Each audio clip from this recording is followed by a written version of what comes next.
Hello guys, this is Dr. Ashwin Krishna. Welcome to my channel. Today I'm going to talk about a topic called as post-COVID hair loss. As many people have suffered from COVID during first and second wave, so now they are suffering post-COVID hair loss. Actually, medically, this term is called as telogen effluvium. Actually, telogen effluvium is a very broad term used when there is any systemic diseases like typhoid, dengue, or any physiological conditions like pregnancy. After that, people used to get their hair loss. Normally, hair stays in 4 stages. One is anagen phase, second is catagen phase, third is telogen phase, and fourth is exogen. Normally, anagen is called as permanent phase, and which stays for 3 years, and catagen which stays for 3 weeks, and telogen phase which stays for 3 months.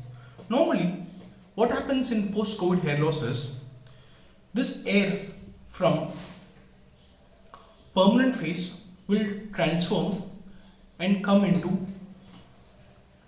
temporary phase called as telogen phase. So the hair shredding occurs in this phase. Normally 50 to 100 hairs fall down during a day. This is called as exogen phase. This is normal.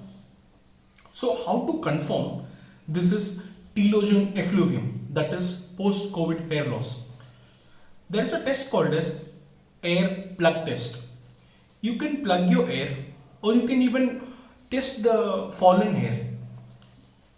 See the end of the hair, which should be either 2 colors. One is black, other one is white. If it is white color, it conforms, or it goes in the favor of post-COVID hair loss, which is a normal and physiological thing. If the air bulb is black, it can be other causes other than telogen effluvium. It is not a confirmatory test, but it has very good sensitivity, a very simple test which you can do at your home itself. So by this way, you can confirm it is, or you can say it is telogen effluvium, and it's very normal condition. There's nothing to panic or worry, which stays for 2 to 3 months, and it cures on its own. But if you see there's severe hair loss, like more than 500 or 300 hairs falling down a day, then you have to go to physician nearby immediately. So you can avoid, or you can have a home-based treatment for telogen effluvium by having a proper diet, by avoiding greasy, fatty foods, avoiding carbonated drinks, and having multivitamin tablets, and avoiding stress, and doing stress buster activities like spaced breathing, which we'll see in next video. So these are things you can do it, and you can avoid during this phase. Thank you guys. If you feel this video is helpful, please share to others. Subscribe to this channel. Thank you.